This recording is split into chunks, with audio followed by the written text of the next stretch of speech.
Nippani to Ladakh bike राईडचा 6वा दिवस आहे आणि आता आम्ही द्वारकामधून पुढच्या प्रवासाला निघत आहोत.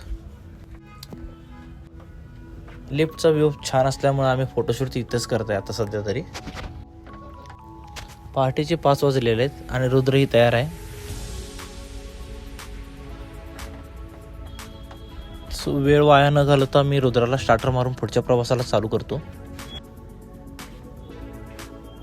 द्वारका सिटीचा निरोप घेऊन आता मी पुढे निघालो आहे आणि बघताय सर्वत्र अंधारच आहे. अजून 5:30 वाजून गेलेले आहेत. आजचा डे टार्गेट मिनिमम 500 किलोमीटर आहे, त्यामुळे आम्ही पहाटेच निघलोय.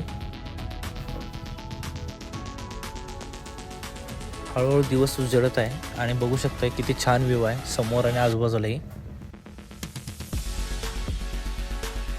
नेहमी आपण सनसेटच बघतो, आज सनराईज बघायला मिळाला आहे आणि सूर्यदेवतांचा आशीर्वाद घेत आपण आजच्या प्रवासाला सुरुवात करू. खेड्यातले रोड संपलेले आहेत आणि समोर आपल्याला हायवे दिसतोय. थोडाफार जीवात जीव आलेला आहे.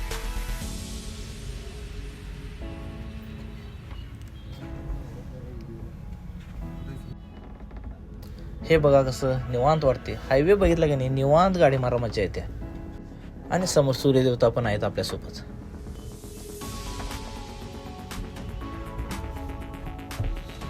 लागला परत साधा रोड. आम्हाला जिथं जायचं तिथे टॉप अँड टॉप हायवेच नाही आहे, म्हणजे एक खेडं सोडायचं आणि दुसऱ्या गावात जायचं. त्यामुळे काय कंटिन्यू हायवे भेटत नाही आपल्याला. सो पहिला आपण आता पेट्रोल टाकून घेऊ, मग बघू पुढचे.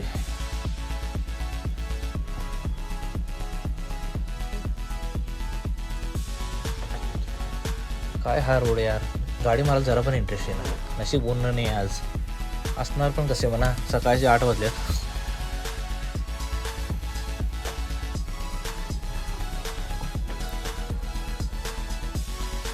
150 किलोमीटरचा प्रवास पार झालेला आहे आणि थोडंफार आता चहा पाणी करून घेऊ.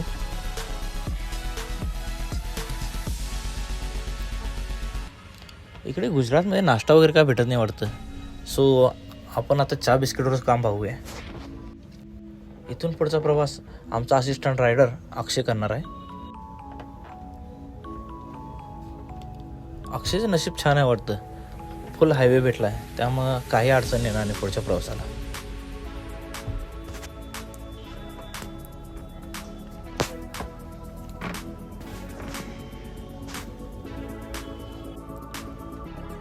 खरं तर रायडिंग पहाटे चालू करायला हवी, कारण का ऊनही नसते आणि दुसरं म्हणजे अंतर कसे कमी झाले तेही कळून येत नाही आपल्याला.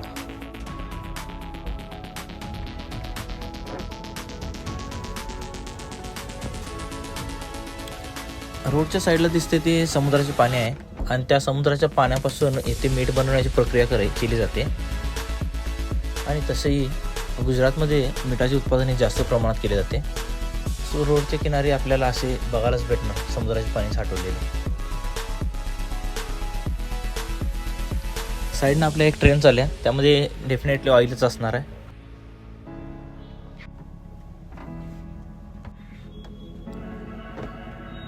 दुपारचे 1:30 वाजल्यात. So it's lunch time.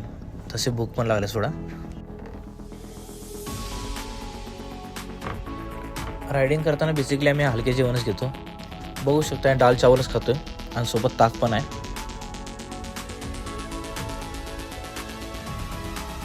ठरल्याप्रमाणे जेवणानंतर रुद्राची सवारी मिस करतो. सो अक्षय जरा रेस्ट घेऊन जाता.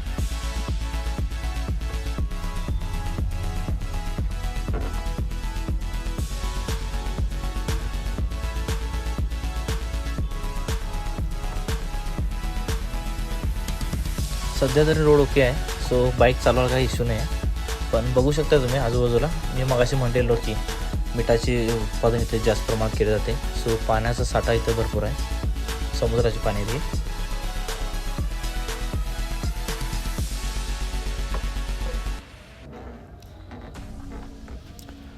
उष्णता खूप आहे आणि 100 किलोमीटर प्रवास पार करतो पण मला तर बास झालेला आहे. सो पाण्यासाठी मी हॉटेलची काय वाट बघत नाही आता सध्या. सो इथं मी ब्रिज खालीच बसलो आहे.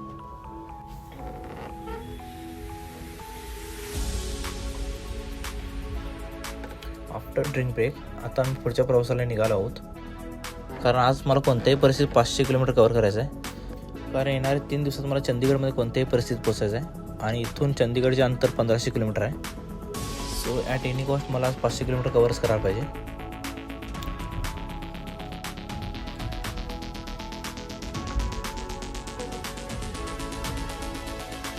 याला हायवे म्हणायचे म्हणा. बघा रस्त्याच्या मध्येच खड्डे आहेत. समोर टोल नाका आहे, जाऊन विचारू त्यांना रस्त्यात खड्डे बनवायचे टोल घेत आहे की खड्ड्यात रस्ता बनवण्याचा टोल घेत आहे विचारूया. इतके पैसे घेतात, निदान रस्ता तरी टकाटक ठेवायला हवा.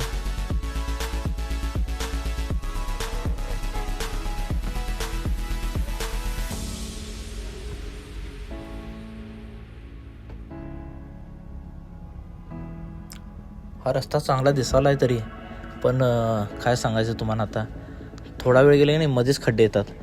असं वाटते लपंडावच खेळायला आपल्याबरोबर. पण संध्याकाळ होत आल्या, सो क्लायमेट छान झालेलं आहे. तशी जास्त त्रास नाही होणार आपल्याला गाडी मारायला. आता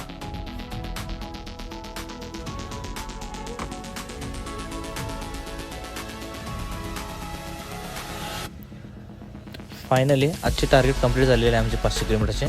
आणि आज आम्ही स्वतः रूम हुडकले नाही, खुद एका घर मालकाने आम्हाला इन्व्हाइट केलेलं आहे आज. तो घर मालक दुसरा तिसरा कोणी नसून आमचा एक जिवलग हरामी मित्र, प्रेमळ मित्र आहे. आणि हे त्याचे जॉब पार्टनर आहेत. याला तर तुम्ही ओळखतायच. आणि हाच तो आमचा जिवलग हरामी मित्र, हरामी नाही, प्रेमळ आहे आणि खूप चांगला आहे. काय करणार, त्याला बघितलं माझ्या तोंडातून नुसतं शिवास निघतात. कॉलेज गाजवले आम्ही एकेकाळी. आम्ही आलो म्हणून अभिषेक भाईने कोल्हापुरी पनीर टिक्का केला आहे. कारण का गुजरातमध्ये सगळं गोड गोड खाऊन तोंड गोडसर झालं होतं. सो झणझणीत कोल्हापुरी पनीर टिक्का केलेला आहे आज. आणि मनापासून थँक्स नितीन, इतकी छान सोय केल्याबद्दल आमची. चला जेवून आम्ही पण रेस्ट करतो आता. भेटू उद्याच्या ब्लॉगमध्ये. नेहमी हसत खेळत राहा, मजेत राहा. बाय.